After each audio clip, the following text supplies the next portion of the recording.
완전한 장악력이 있어야 된다. 네. 그 공간은 내가 이 일을 벌여도 아무도 여기에 오지도 않거나 네. 아무도 간섭하지 않는다는 확신이 있어야지 가능하죠.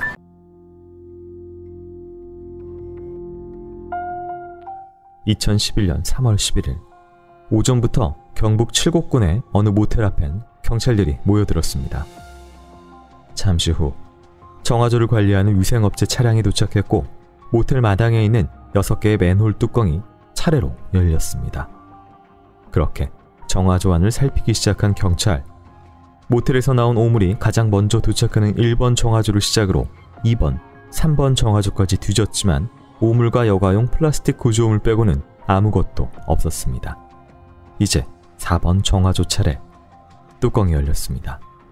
그런데 처음에 뚜껑을 여니까 넥타이가 둥둥 떠있는 게 보이더라고요. 그 다음에 물을 좀 퍼내니까 의복이 분홍색 바지가 보였고요. 4번 정화조 안에서 발견된 건 분홍색 바지를 입고 있던 여성의 백골 시신이었습니다. 시신은 실아파 및 백골화가 된 상태. 부검 결과 직접 쌓이는 외상성 두부 손상으로 추정됐습니다. 머리 왼쪽 부위에서는 함몰 골절 및 선상 골절 등이 관찰됐는데 둔기에 의해 3회 이상 가격당해 사망한 것으로 보였습니다. 하지만 시신이 이미 백골화되었기 때문에 그 외에 다른 사망 원인이나 사망 시기 등을 밝혀내기에는 어려웠습니다. 시신은 의복을 모두 입고 있었지만 신발은 발견되지 않았고 머리에는 비닐봉지가 쓰여져 있었습니다. 그리고 시신과 함께 발견된 건 스타킹과 매듭 지어져 있던 넥타이. 조사 결과 스타킹에 대해서는 알아낼 수 없었습니다. 하지만 경찰은 넥타이에 대해 피해자의 머리를 둔기로 가격한 후 피가 흐르는 것이 발견되지 않도록 머리를 봉투와 넥타이를 사용해 묶은 것으로 보인다고 했습니다. 정말 넥타이는 범행 도구인 걸까? 모텔 정화조에서 발견된 백골 사체의 주인은 바로 이 모텔의 사장 51살의 이선영 씨였습니다. 2007년 3월 10일에 실종 신고된 선영 씨가 딱 4년 만에 자신이 운영하던 모텔 정화조에서 시신으로 발견됐던 것입니다. 피해자가 실종됐을 당시 아들의 증언에 따르면은 오전 6시경에 잠을 자고 있는데 어머니가 깨워서 수영을 다녀올 테니까 모텔 좀 봐라 라고 말하시고 6시 10분경에 차를 타고 나갔다, 이렇게 되어 있습니다. 분홍색 바지를 입고 모텔을 나섰던 어머니의 뒷모습. 이것이 아들이 기억하는 어머니의 마지막이었습니다. 어머니 선영 씨는 이후 집에 돌아오지 않았고 아들은 그날 실종 신고를 했습니다. 이후 4년간 생존 반응이 전무했던 상태. 그런데 의문점이 있었습니다. 선영 씨가 실종됐던 당시에도 경찰은 막대기로 모텔 정화조 안을 찔러보며 수색했는데 그때는 시신을 찾지 못했던 겁니다. 이후 4년 만에 재수사에 들어가며 발견된 시신. 도대체 선영 씨는 왜 살해당했고 시신은 왜 정화조에 유기됐어야 했는지, 이 억울한 사건의 미스터리는 이렇게 시작됐습니다.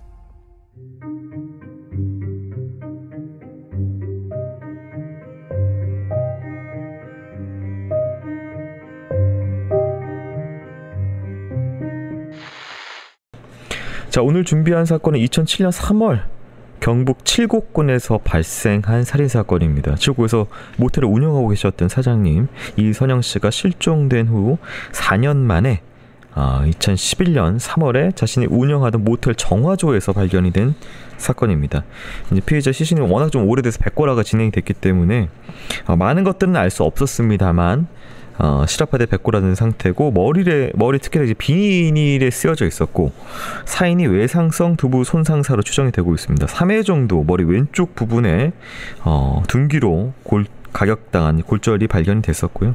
그 이외의 외상은 알 수 없는 상황이었습니다. 일단 시신 상태로 무엇을 알 수가 있을까요? 주로 이제 머리가 주요 손상부, 그러니까 살해의 주요 원인이 되는 부분이었어요. 그런 상태라고 보면은 분명히 머리에 피가 났을 것이고 그 피를 떨어지는 거를 막기 위해서 비닐로 싸고 포장을 해서 패킹을 해서 네. 이동을 했다. 그런데 그것은 멀리는 아닐 것이다. 만약에 멀리라고 하면은 네. 큰 비닐 완전히 패킹이 되도록. 네. 근데 이건 부분 패킹이니까 가깝다. 그러면 결국은 가까운 데서 살해돼서 거기로 왔다. 이렇게 네. 유기됐다. 그걸 의미하는 것이고 이거 하나는 좀 정리를 하고 가야 될 것 같습니다. 이제 둔기라는 도구의 선택과 그다음에 3회라는 이 횟수가 중요해 보이는데 좀 전에 말씀해 주신 대로 감정적인 선 같은 부분에 있어서 흔히 이제 감정 있는 사람 같은 경우는 둔기를 사용해서 얼굴 방향이나 그쪽을 무차별로 공격을 하는 경우가 있는데 3회만 여기만 했고 근데 그런 거 치곤 또 둔기로 했기 때문에 이건 어떻게 그러니까요. 그러니까 이거는 뭔가 원한 아니면 아예 큰 어떤 오한마 같은 큰 해머로 뭐 건설현재 오한마라고 하죠. 그렇게 했다? 그건 그냥 죽이려고 하는 거잖아요. 뭔가 감정이 있어 싸우다가 뭐 그런 것도 아니잖아요. 칼도 아니고. 이거 그럼 2차적인 거냐. 그러니까 예를 들면 땅에 가서 정신을 잃게 만들고 그 다음에 목을 졸라고 예를 들면 그런 형태였다고 하면은 이건 진짜 계획된 형태의 살인만을 위한 것일 수 있겠다. 정화조 이야기로 좀 넘어가 보도록 하겠습니다. 이 정화조 같은 경우에는 말 그대로 이제 모텔, 피해자가 운영하고 계셨던 모텔의 일단 마당, 그러니까 이제 보이는 장소입니다. 말 그대로. 그러니까 일명 그 데스크라고 하는 카운터, 수부실이라고 하는 곳이 좀 내다 보이면은 좀 보일 수 있는 그런 곳이었고요. 말 그대로 이제 이게 가장 특이한 점입니다. 본인이 운영하고 있는 곳의 정화조예요. 그러니까 예를 들면은 이 장소가 예를 들어서 남이 전혀 별개의 장소에서 죽였는데 그 사람이 운영하고 있는 곳까지 일부러 데려가서 그곳에 정화조에 넣을 이유가 잘 없기 때문에 사실 이 정화조는 진짜 의미 있어 보이거든요. 그렇죠. 왜냐하면 그렇게 하려면 남의 공간에 들어가려면 그건 확실히 그 공간을 장악해야 되잖아요. 발견되지 않고. 근데 그럼 낮에 넣었을까요? 밤에는 없나? 밤에는 너무 어두워 보니까. 밤에 그걸 누경을 열어서 그 안에 대해서 할 수는 있을 것 같아요. 왜냐면 누군가 후라시를 비춰주고 아니면 뭔가 이렇게 잡아주지 않는 한. 그럼 잡아주면은 어떻게 보이잖아요. 누군가 볼 거 아니에요. 소리도 날 거고. 그럼 아무도 없는데 안정적인 작업을 할 수 있는 대담한 그럼 그게 이상하잖아요. 참고로 이 정화조 뚜껑의 무게가 32kg이기 때문에 뭐 지렛대 이런 것들을 이용해서 이렇게 들어 올리고 이런 좀 소리도 나고 좀 번거로운 어떤 작업이었다고요. 근데 혼자는 할 수 있어요. 어떻게든 할 수 있어요. 그리고 뭐 전기를 끌어다가 이렇게 이런처럼 이렇게 조명을 붙여서 작업을 할 수 있어요. 이렇게 끌어다가 어떻게든 이렇게 넣고. 그러니까 혼자도 가능한 건데 대신 완전한 장악력이 있어야 된다. 그 공간은 내가 이 일을 벌여도 아무도 여기에 오지도 않거나 아무도 간섭하지 않는다는 확신이 있어야지 가능하죠. 그러니까 일반 집이 아니라 모텔, 사람이 왔다 갔다 하는 장소라는 것이 굉장히 중요한 그러면 것이고요. 아무것도 없다는, 손님도 없다는 걸 확 알 수 있는 범인이어야 되는 거죠. 운영과 영업에 관해서 알고 있어야 된다. 그러니까 이거는 범인이 고정될 수밖에 없다. 그것에.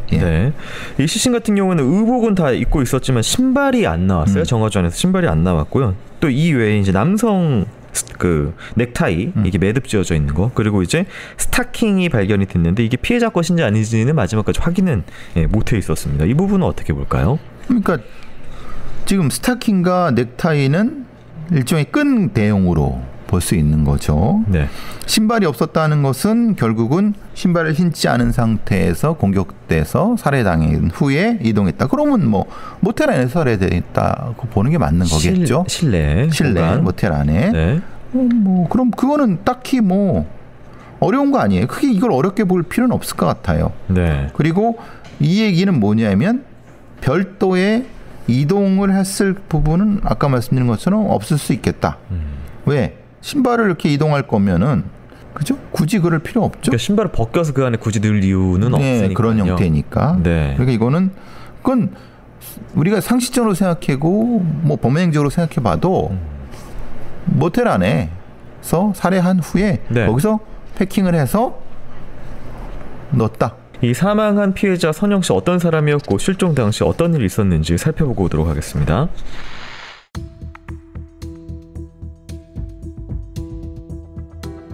피해자 선영 씨는 1984년 남편과 이혼한 후 누구보다 치열하게 살았습니다. 성실하게 모은 돈으로 14년 만인 1998년 1월경 경북 칠곡군에 모텔을 지은 선영 씨. 이후 10년 가까이 별탈 없이 모텔을 운영하며 살던 선영 씨가 2007년 3월 11일 돌연 실종됐습니다. 그녀를 마지막으로 목격했던 사람은 모텔을 함께 운영하던 아들 김씨. 김씨의 말에 따르면 3월 11일 오전 6시경 어머니 선영씨가 수영장에 다녀오겠다고 말한 뒤 승용차를 타고 나갔는데 그게 마지막이었다는 겁니다. 하지만 이상하게도 그날 수영장에 있던 스포츠센터에서 선영씨를 목격한 사람은 아무도 없었습니다. 이선영 회원님은 2006년경부터 다니셨고요. 수영하러 오시는 시간이 주로 오전 7시 30분에서 10시 30분 사이에 오셨고요. 오전 7시 이전에 오신 적은 평소엔 거의 없으셨어요. 아들은 오전 6시 10분경 어머니가 모텔을 나섰다고 했지만 조사 결과 평소 오전 7시 전에는 수영장에 온 적이 없던 선영씨. 모텔에서 수영장까지의 거리는 약 12km 정도로 자동차로는 약 20분이 걸리는 거리였습니다. 6시 10분에 모텔을 나섰다면 늦어도 6시 40분이면 수영장에 도착하는 시간. 하지만 선영씨가 그 시간에 수영장에 도착했다 하더라도 그날 수영장에서 선영씨를 본 사람이 아무도 없었습니다. 선영씨는 수영에 가기 전 누구를 만나려고 했던 것일까? 그런데 이상했던 건 수영장에서는 목격된 적이 없던 선영씨의 차가 수영장 주차장에서 발견된 것이었습니다. 성격이 꼼꼼했던 선영씨는 수영장을 다니던 5년 동안 늘 같은 자리에 차를 주차했습니다. 하지만 피해자는 항상 차량 앞부분이 주차장 진입로 쪽을 향하도록 이렇게 전면 주차를 하고 차를 반듯하게 주차했다고 하는데 차가 발견됐을 때는 평소와는 다르게 차량 앞부분이 주차장 쪽을 향하도록 주차되어 있었고요. 자리도 구석에 주차되어 있었습니다. 주차된 장소는 물론 방향도 평소 피해자의 습관과 전혀 다르게 주차되어 있던 차량. 발견된 선영씨의 차는 조수석 문을 제외한 나머지 문이 잠겨 있었고 차량 안에서는 선영씨의 수영 가방과 지갑이 발견됐습니다. 다만 키가 160cm의 선영씨가 운전했다고 보기엔 운전석의 의자가 뒤로 많이 밀려 있었습니다. 그녀보다 다리가 길고 키가 큰 사람이 운전을 해야 맞는 사이즈로 변경되어 있던 운전석. 그렇다면 마지막에 차량을 운전했던 사람은 누구였을까? 차량에 대한 의문점은 또 있었습니다. 모텔에서 수영장으로 가는 길에 위치한 차량 판독 시스템에는 선영씨가 수영장으로 향했다는 그 시간대 그녀의 차가 통과한 기록이 없었습니다. 평소 선영씨는 늘 그 도로를 이용해 수영장을 다녔기에 그날 전에 그곳을 통과했던 기록들은 모두 남아있던 상황. 하지만 왜 하필 그날의 기록은 없는 것일까? 선영씨가 수영장에서 목격된 적은 없던 그날 수영장에 나타난 선영씨의 차. 도대체 그날 새벽 무슨 일이 있었던 것일까?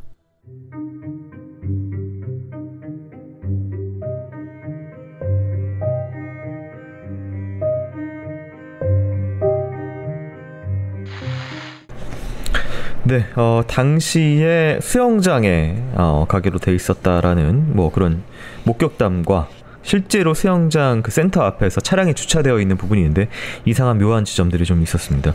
운전석 같은 경우에 사실 이제 다리 길이에 따라서 많이 좀 조정을 하기 때문에 뒤로 밀려 있었던 부분. 그 다음에 이제 모두 이제 문은 조수석 문 빼고 세 군데 잠겨 있었고, 이게 또 특히나 그 루틴이라고 하죠. 평상시에 늘 주차하는 곳이 아닌 후미진 곳에 주차되어 있었고, 그 방향, 헤드가 그 지향하는 방향도 좀 달랐다. 이런 여러 가지 좀 특성들이 있었는데 어떻게 봐야 될까요? 보통 아줌마들 타는 거 이렇게? 운전대 좀 많이 붙죠. 붙죠. 네. 근데 남자들은 조금. 네. 그러면 이거는 남자가 운전했다고 보는 게 맞겠죠. 그렇게는 운전을 못 하잖아요. 네. 아주머니들은. 그러니까 이거는 마지막에는 남성이 운전했구나.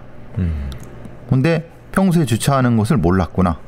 그래서 가장 편한 곳에 주차를 했구나. 네. 그러니까 그것은 이 주차한 걸 봤을 때는 돌아가신 분이 운전을 하고 여기 오지 않았다.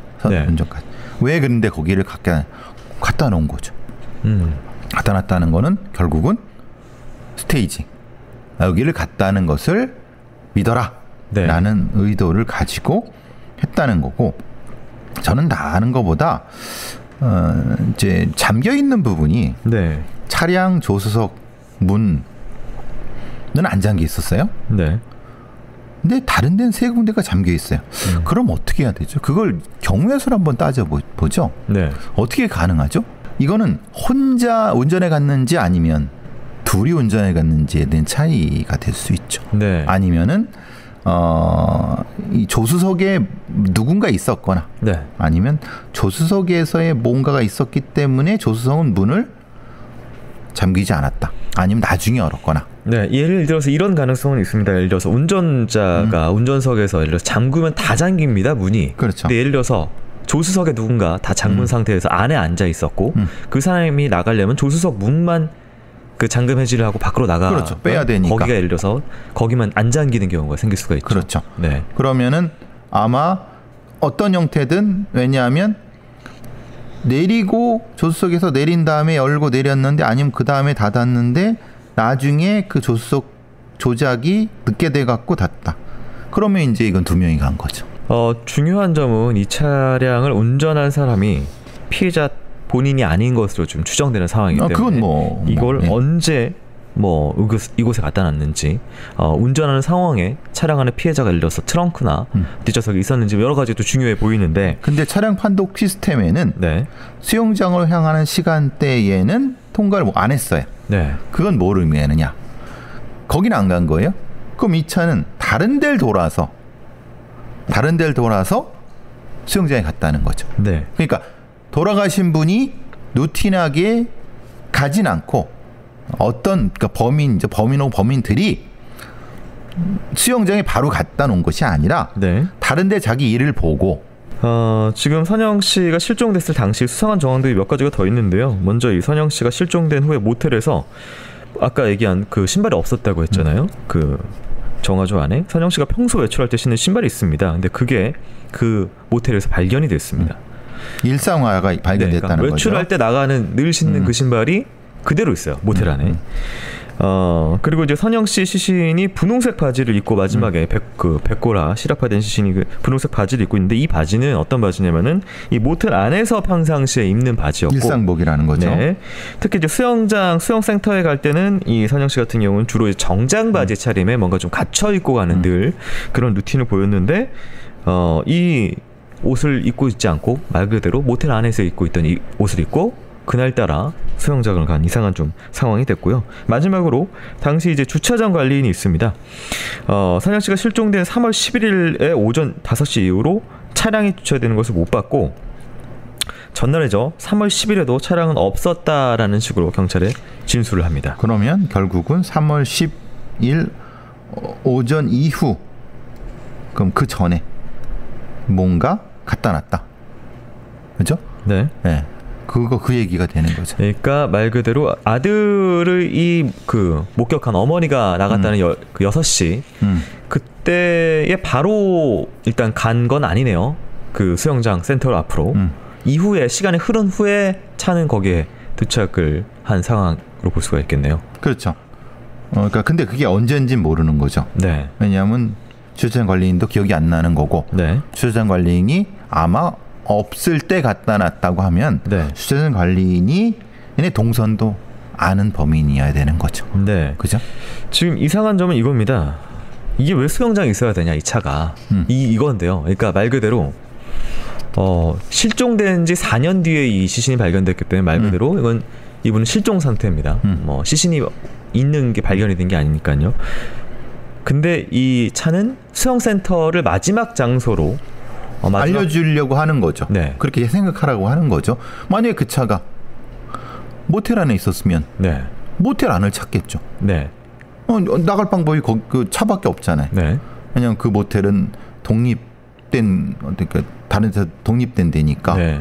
그러니까 마치 수영장에서 실종된 양 누군가 스테이징을 한 거죠. 네. 근데 희한한 거는 두 가지가 있습니다. 이 수영장을 가리키는 그 두 가지 요인인데 하나는 차가 수영장 앞에 있었다. 그리고 수영장으로 간 것을 목격한 사람 마지막 사람이 한 명 있다. 이 둘을 빼면 나머지는 수영장을 간 거를 목격한 그 정황적 증거도 없고 목격자도 없는 상황. 그렇죠. 물론 이제 아들은 어머니가 6시에 수영장에 갔다고 네. 증언했지만 그거는 본인의 증언이죠. 네. 그거는 착각일 수도 있고 아니면 그 아들이 뭔가 다른 이유가 있을 수 있으니까 이거는 배제를 해야죠. 네. 일단은 여러 가능성 중에 하나로서 이 증언은 배제하고 네. 네. 확실한 어떤 물증으로만 따져보자. 네. 자, 피해자 선영 씨가 실종된 이후부터 경찰이 용의자로 조사한 사람들이 있었는데 어떤 사람들 용의선상에 올랐는지 한번 살펴보도록 하겠습니다.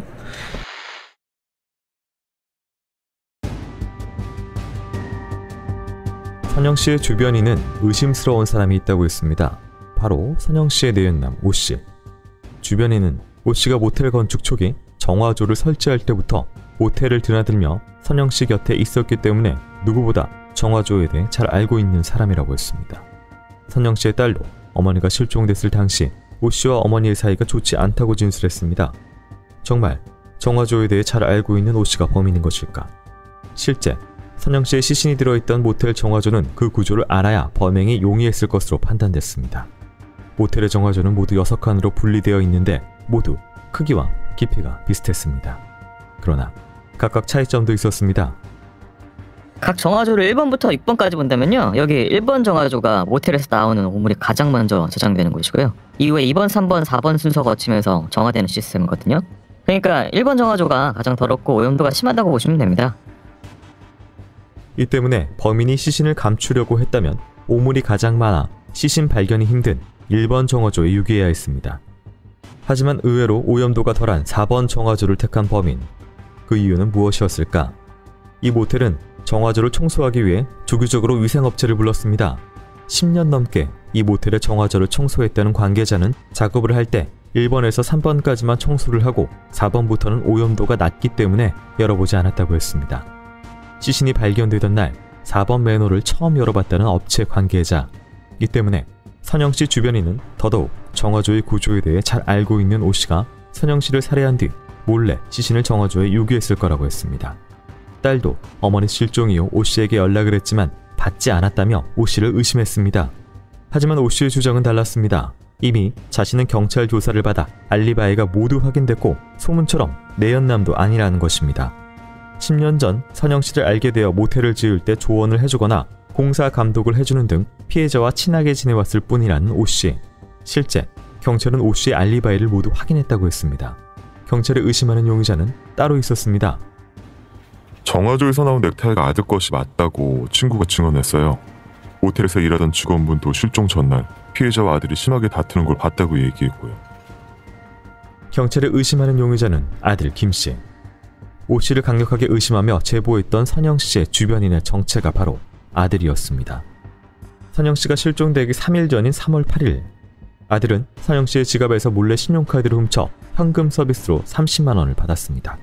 그 돈으로 여자친구와 거제도 여행을 다녀온 아들. 3월 10일 새벽 2시에 도착한 아들은 그날 오후 4시경 어머니 선영씨에게 카드 문제로 추궁을 받았습니다. 어머니의 카드를 훔쳐 사용한 금액은 총 400만 원. 선영씨는 아들에게 욕설을 섞어가며 불같이 화를 냈습니다. 경찰은 어머니와 싸운 아들이 욱하는 마음에 둔기로 어머니를 살해하고 정화조에 시신을 유기했다고 봤습니다. 그 증거도 있었습니다. 시신의 머리를 싸고 있던 비닐과 모텔에서 세탁물을 담아두던 비닐에 탄소 안정 동위 원소비가 같았던 것입니다. 이는 두 비닐이 같은 해에 같은 공장에서 생산된 제품이란 뜻입니다. 모텔에서 사용되던 비닐봉지가 시신 유기에 사용된 정황. 경찰의 의심대로 정말 아들이 범인인 것일까? 아들은 억울하다며 울분을 토했습니다.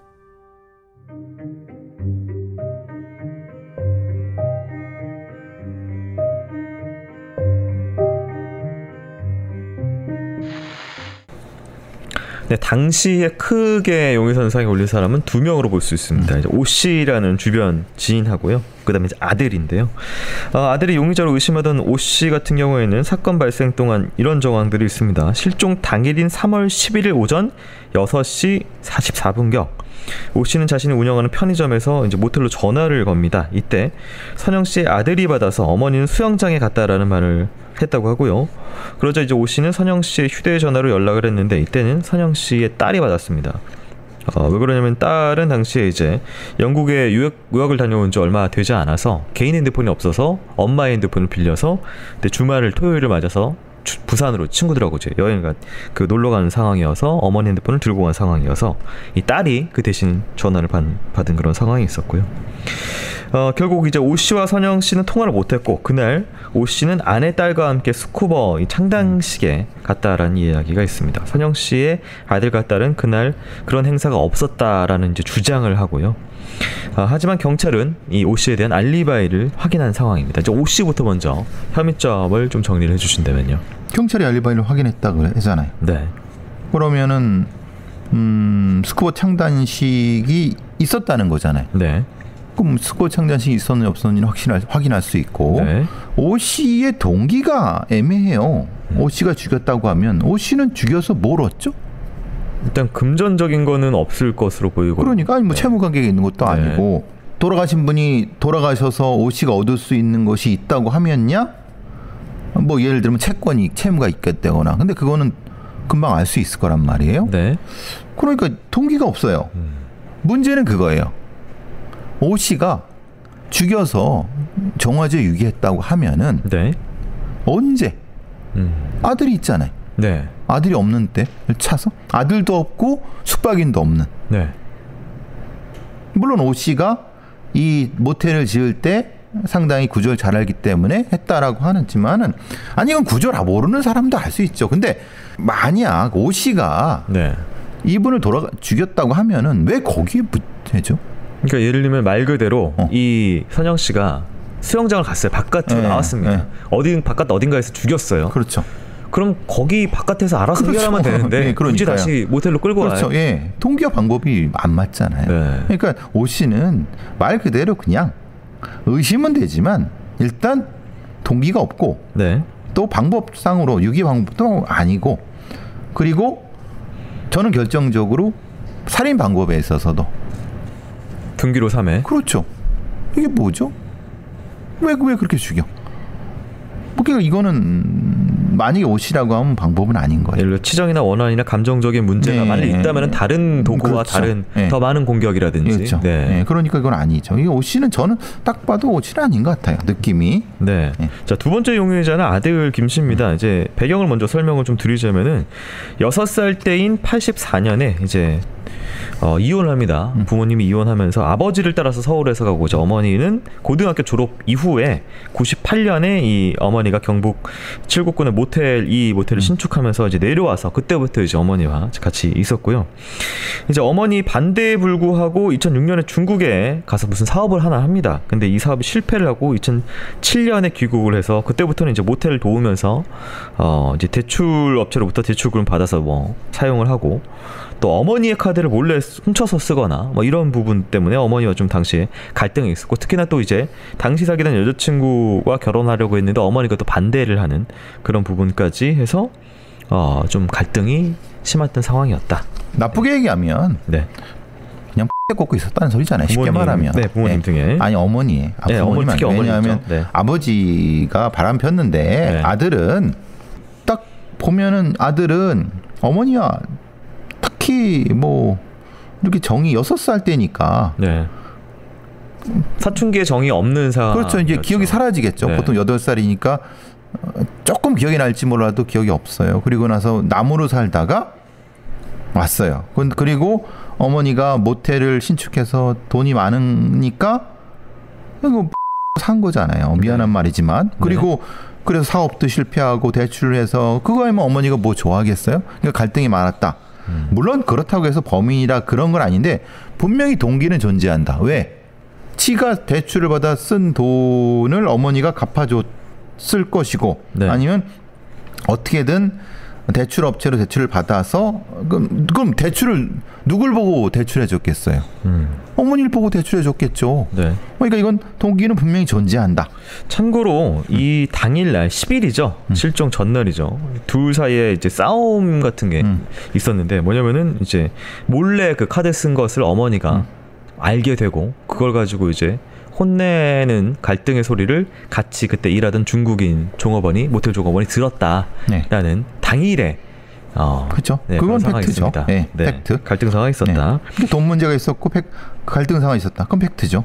그럼에도 불구하고 우리가 강력하게 좀 의심되는 부분 한 가지는 실내에서 살해를 아마 했을 것이고. 왜냐면 저 신발이 없으니까. 네, 그리고 머리만 부분적으로 감싼 것은 많이 이동할 이유가 없기 때문에 꼼꼼하게 그렇죠. 패킹을 안 했다. 그리고 왼쪽만 있다는 건 아마도 왼쪽으로 누워 있거나 오른쪽으로 누워 있거나 그런 상태에서 공격하지 않았을까? 그렇기 때문에 사실은 만일 이 모텔 안에서 공격 행위가 이루어졌다면 악귀는 맞는다. 그렇죠. 그런 부분은 정황상. 있습니다. 4번 정화조라는 부분이 또 한 가지 있습니다. 이 정화조 구조가 1번부터 6번까지 점점 조금씩 오염도를 낮춰가지고 빠지는 건데 보통 그렇죠. 그 중에서 이제 4번 정화조에 이 시신이 들어있었어요. 근데 문제는 이 정화조가 누군가 이제 발견을 하게 되는 경우에 문제가 될 것 같은데 4번 정화조, 3번까지는 매번 그 트럭이 와가지고 뭐 퍼간다든지 세척을 한다든지 이런 행위를 하는데 4번 이후는 거죠. 4번 이후는 건드리지 않는다. 왜냐하면 거기는 잘 보시면 아시겠지만 여기에 1, 2, 3과 4, 5, 6이 분리되어 있습니다. 약간 이게 이제 1, 2, 3은 소위 말하는 이 건더기를 그러게 되는 거고 4, 5, 6번은 침사시키는 거예요. 이제 소위 말하는 일종 미생물을 이용해서 이걸 이제 정화하는 거예요. 말 그대로. 1, 2, 3은 이 건더기를 걸어놓는 거. 그러니까 사실 푸는 건 1, 2, 3밖에 안 하죠. 그건 정화조 해는 사람만이 아니라 그냥 건물주면 다 알아요. 그래서 이거를 특정해서 넣었다고 보세요. 그러면 일부러 4번. 예, 그렇죠. 4번. 저는 5번, 6번은 못 넣을 거라고 봐요. 왜냐하면 5번, 6번은 좀 작네요. 작기도 하고 왜냐하면 작업 공간이 안 나오죠. 딱 보시면 아시겠지만 5, 6번은 좀 작아요. 4번은 3, 4번이 크죠. 그러니까 그죠? 5, 6번 합친 크기가 4번이죠. 그렇죠. 그렇게 되니까 그러면 당연히 그건 4번에 넣겠죠. 그죠? 넣고 작업 밑에 들어가 있는 공간이 되니까 그걸 아는 사람인 거죠. 아들 김 씨는 자신이 범인으로 의심받는 상황이 무척 억울하다고 했습니다. 경찰이 표적 수사를 했다고 주장을 했는데요. 그 이야기 듣고 오도록 하겠습니다.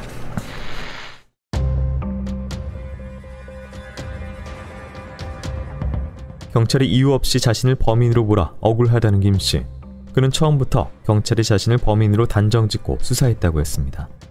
어머니의 카드는 몰래 썼지만 특별히 사이가 나쁘진 않았으며 다만 어머니의 기대치에 못 미치는 아들일 뿐이었다는 김 씨. 그는 시신에서 발견된 넥타이도 자신과 사이가 좋지 않던 친구가 허위 진술한 것이라고 했습니다. 실제 당시 아들의 여자친구는 물론 여동생과 다른 친구들은 넥타이에 대해 착용한 것을 본 적 없다거나 넥타이가 김 씨의 것인지는 잘 모르겠다라는 진술을 하기도 했습니다. 시신에서 나온 비닐 역시 다른 장소에서도 구할 수 있는 것이라며 범행을 부인하는 김 씨. 그의 말은 사실인 걸까? 경찰은 피해자 선영 씨가 3월 10일 오후 5시 12분 이후 3월 11일 오전 6시 사이 모텔 안에서 살해당했다고 봤습니다. 숙박부를 보면 3월 10일 대실 5시 12분이라고 선영 씨의 글씨로 적혀 있었는데 이후 쭉 적혀 있지 않다가 다음날 오전 6시 이후부터는 아들의 글씨로 적혀 있었기 때문입니다. 모텔 수부실 안이나 102호실에서 아들이 둔기로 피해자를 살해하고 시신을 사건 추정 시간에 정화조에 유기한 것으로 추정됩니다. 수부실이나 아들이 머물고 있던 102호실을 살인 장소로 본 경찰. 하지만 아들은 반박했습니다. 수부실은 물론 자신의 방에서도 혈흔이 발견되지 않았다는 것입니다. 실제 두 곳에서는 혈흔이 발견되지 않았습니다. 하지만 경찰은 사망자가 늘 사용하던 이불과 방석이 수부실에서 없어진 것으로 보아 그곳에 혈흔이 묻어있어 증거 인멸을 위해 없앤 것으로 봤습니다. 게다가 당시에 눈밀 검사하려고 했는데 오빠를 왜 범인으로 보냐고 여동생이 하도 반대가 심해가지고 하진 못했습니다. 혈흔 검사조차 제대로 되지 않았던 겁니다. 아들은 정화조에서 발견된 시신의 상태 때문이라도 자신은 범인이 아니라고 했습니다. 정화조 안에는 여과를 위해 플라스틱 구조물이 많이 들어있었는데 발견된 시신은 플라스틱 구조물 위에 떠 있었다는 겁니다. 아들은 오 씨가 어머니를 다른 장소에서 살해한 후 시간이 많이 흘러 잠잠해졌을 때 부패한 시체를 정화조에 유기했기 때문에 시신이 가벼워 플라스틱 위에 떠 있었다고 주장했습니다.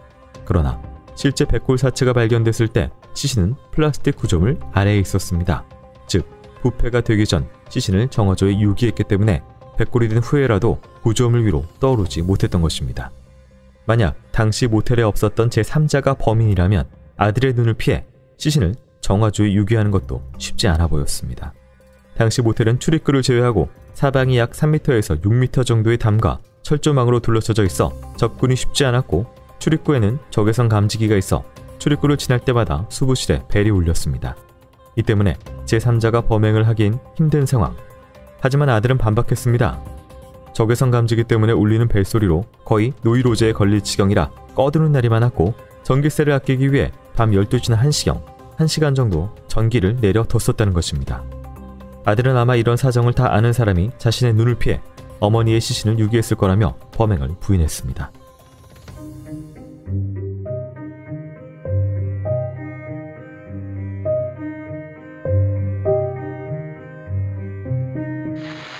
네, 여러 가지 그때 당시에 논란이 됐던 상충됐던 주장도 있었고요. 또 한 가지는 이제 수부실이라고, 특히 이제 카운터 옆에 그냥 좀 쉴 수 있는 공간, 네, 그 수부실이라고 하는데 그런 부분에 이제 혈흔 관련된 문제가 있습니다. 근데 혈흔이 발견이 안 됐다라는 부분이 이제 나중에 판결문에도 이제 중요 사항으로 나오는데 루미놀 검사를 안 했어요. 못한 거죠. 내 오빠를 왜 의심해? 여기 검사 못해. 그런다고 못해? 그게 되게 이상한 부분인 거죠. 이상한 게 아니라 이죠. 네. 그때도 제가 말씀드렸지만 아니 관계자가 죽어도 난 못해. 그러면 예, 알겠습니다. 이래야 되나요? 그러게 아니죠. 네. 달래 갖고 아니 그래? 그럼 좋아. 그럼 영장 받아서 할게. 그렇게 해야지. 네. 그럼 관련자가 죽어도 못한다고 하면 예 알겠습니다 안 하겠습니다 하고 결국은 이 사건이 망가지게 된 거는 이때 이거 안 해서가 그렇죠. 결국은 핵심적으로 오잖아요. 살해 현장에 혈흔이 발견되지 않았다는 건데 정확히 말하면 발견되도록 검사를 안 했다는 게 맞는 거예요. 네. 중요한 부분 수부실에 이제 루미놀 검사를 안 했던 게 중요한 이유가 사라진 그 전기 담요하고 이불인데 이제 같이 근무를 했던 그 중국인 종업원의 말에 따르면 늘 이 사장님이 그 전기 담요 위에다가 늘 사용하시는 이불을 놓고 그렇죠. 했는데 이 사건 이후에 그 갑자기 사라져버려요. 사라졌다라고 됐잖아요. 그러니까 그럼 그것이 핵심적인 거고 그걸 찾아야 되는 거고 혹시 그걸 못 찾게 되면 조금이라도 이제 다른 데 떠졌으니까 당연히 루미놀 검사를 했어야죠. 네. 그래서 경찰이 아들이 유력하다고 좀 보고 이제 이후 수사를 진행했는데 재판부의 판단은 앞서서 전날 밤이죠. 3월 10일이 토요일이었기 때문에 이때 당시에 모텔방 25개 중에서 20개의 손님이 있었던 상황이고 이들의 눈을 피해서 모텔 마당에 있는 정화조에 이 32kg나 되는 맨홀 뚜껑을 열고 시신을 넣기는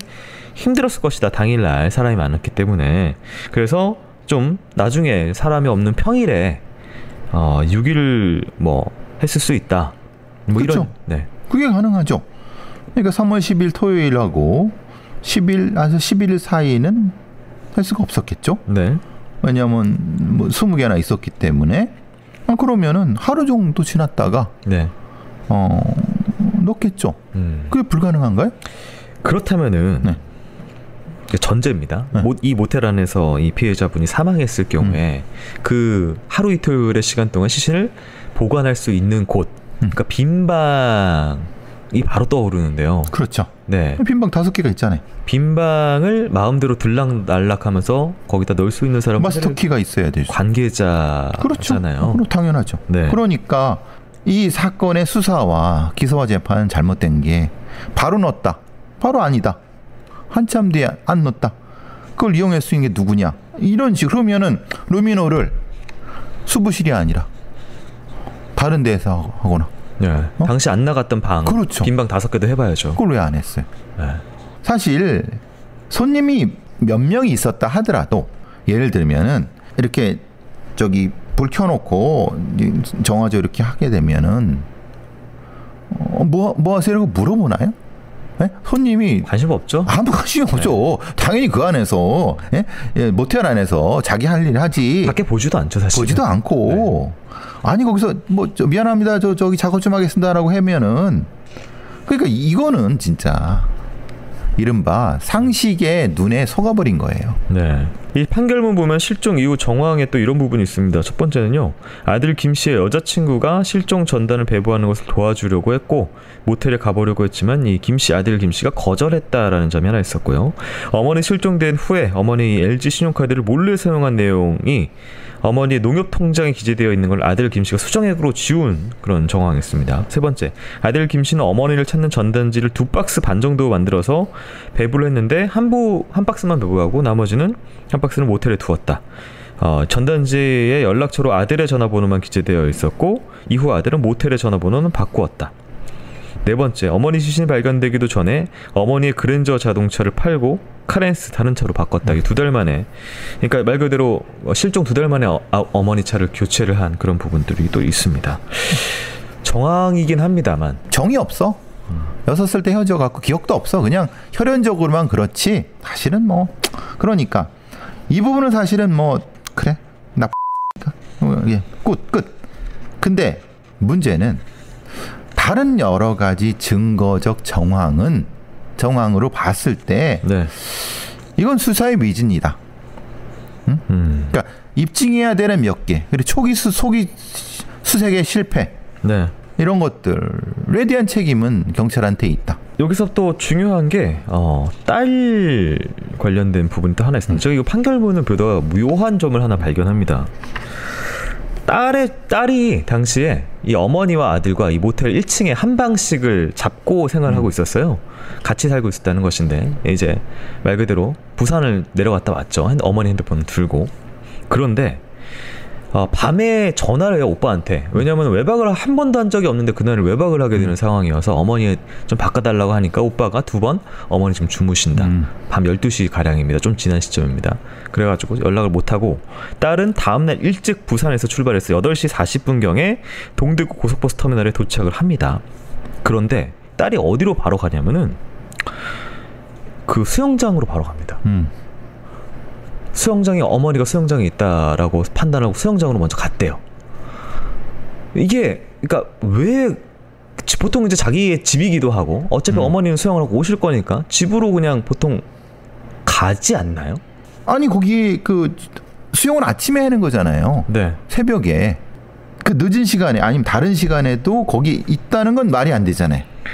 심지어 이제 어머니는 6시, 새벽 6시에 나가셨으면은 딸은 이제 8시 40분에 도착해서 가면 어머니가 막 2시간, 3시간 동안 수영을 하고 계실 리는 없고. 그러니까요. 이게 상황을 알고 있는 거고. 네. 그러니까 정황이 좀 의심스러운 부분이 네. 시간대가 좀 보여서 결국은 그걸 전제로 해놓고 수사를 했어야 되는 것 같다. 그렇게 되면은 결국은 풀리지 않는 의문들이 풀렸을 수도 있다. 그러니까 범인이 혼자라는 전제하에서 네. 수사가 이루어졌고, 그리고 그것 때문에 딸이 죽어도 여기 루미널 모텔하고 한 거에 또 의미가 다 연결이 되잖아요. 네. 경찰은 여기에 대한 답은 뭔지 경찰이 답을 해야죠. 이 모텔의 수부실하고 이 102호 머물렀던 곳을 수색을 경찰이 한 날이 실종 10일 뒤입니다. 한참 뒤죠. 네, 10일 뒤에 가서 수색을 했어요. 이건. 그때는 뭐 누가 범인이든 락스로 싹싹 없앴겠죠. 게다가 루미롤도 안 하고 왔고요. 그러니까요. 네. 이런 허술한 수사를 그냥 예를 들면 이런 거겠죠. 그냥 성인 실종이니까 네. 그냥 대충 뭐 결국 그랬다는 거잖아요. 네. 네, 가장 유력한 용의자였던 아들 김 씨는 기소돼서 재판에 넘겨졌습니다. 2012년 1월 1심 재판부는 검사가 제출한 증거만으로 이 사건의 공소 사실이 합리적 의심의 여지가 없을 정도로 증명되었다고 볼 수가 없다. 그래서 이 공소 사실을 인정할 만한 증거가 없다라면서 무죄를 선고합니다. 2013년에 항소심이 열리고요. 같은 이유로 무죄를 선고를 하고요. 대법원에서 무죄가 확정이 됩니다. 이후에 용의자 없고 다른 수사 진행되지 않아서 결국 미제 사건으로 수사는 종결이 됩니다. 이 모텔은 어떻게 됐어요? 이제 운영을 하다가 운영이 좀 어려워져서 이거 뭐 넘기고 뭐 이런 부분에 그렇죠. 아들과 딸이 뭐 넘겼다 뭐 이런 이야기. 같이 팔아먹고. 11년인가 네, 12년이요. 팔아먹고 어디 가서 잘 사시겠죠? 네. 글쎄, 저는 뭐 그 둘이 범인이 아니다 이런 말씀을 드리려고 하는 건 아니라 핵심적으로는 성인 실종에 대한 기본적인 어떤 부실한 수사가 결국은 이런 이 의문점을 남겼다라는 생각 때문에 참 아쉽습니다. 굉장히 안타깝습니다. 뭐 이거는 뭐 이미 뭐 증거도 없고 뭣도 없고 지금 이건 해결될 수가 돌이킬 수 없는 그렇죠. 상황인 거잖아요. 이게 미제 사건이에요. 네. 네. 의심문가 하나 물증이 없는. 네. 그래서 함부로 뭐 아들 뭐 딸이 뭐 혐의가 있다 말씀 못 드리는. 네. 그건 그냥 합리적으로 이런 부분이 안 됐기 때문에 입증할 수 없다. 이렇게밖에 말씀 못 드리죠. 굉장히 안타까운 사건입니다. 이게 뭐 진실은 밝혀질 수가 없는 상황이고요. 한 가지 좀 여담을 말씀드리자면요. 앞서서 잠깐 나온 거랑 비슷한 개의 이야기일 수도 있지만 지인이 그 진술한 바에 의하면요. 이 아들 같은 경우에는 이 어머니의 장례식을 치를 때 친구를 아무도 부르지 않았다고 하고요. 당시 별로 슬퍼하지 않았다라는 진술을 합니다. 이제 피해자를 찾으려는 노력도 별로 하지 않는 것 같다라는 다른 또 참고인의 진술까지 있습니다. 이게 뭐 범인은 아니라고 이제 법원에선 판단은 났으나 도의적으로 이제 자식이 하는 행동이라고 하기에는 굉장히 좀 선을 넘는 행동들을 좀 한 것 같아서 그 부분이 좀 눈에 밟힙니다. 좀 안타깝죠. 예. 자, 피해자분의 명복을 빌면서 오늘 방송을 마치도록 하겠습니다. 교수님 오늘도 수고 많으셨습니다. 수고하셨습니다.